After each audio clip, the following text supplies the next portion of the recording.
Баршаңызға сәлем. Бүгін біз сіздермен сосиски в кляре дайындайтын боламыз. Ол үшін бір жұмыртқаны алып, оның үстіне жарты шай қасық тұз және 2 шай қасық қант саламыз. Жақсылап осыны араластырамыз.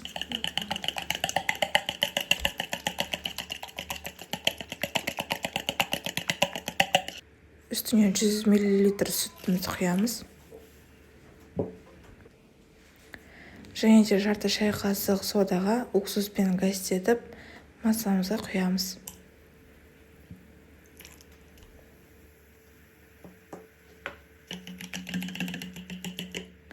Бұған бізге 200 грамм ұн қажет, бірақ ұнның барлығын бірден құя салмай, осылай 3 бөлікке бөліп ақырындап құйып отырып араластыру қажет.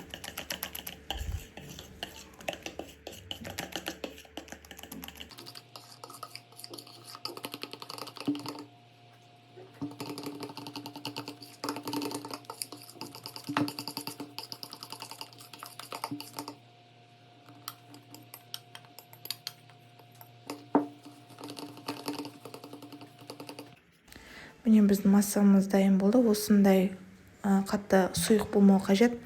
Енді сосискаларымызды алып, 2-ке бөліп шығамыз. Бізге шамамен қажет 6-5 сосиска қажет болады осы массаға.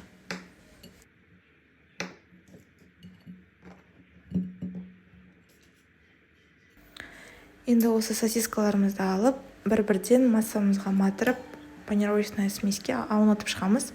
Панировочная сместің әртүрлісі болады, өздеріңізге ұнатқандарын аласыздар. Немесе панировочная сухарики матырса да болады.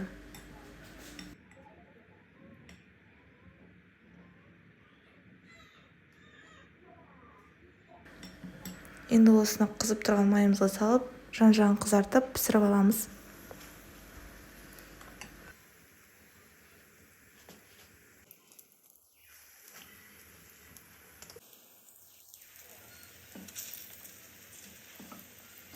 Барлық ингредиенттер описаниеда жазылған.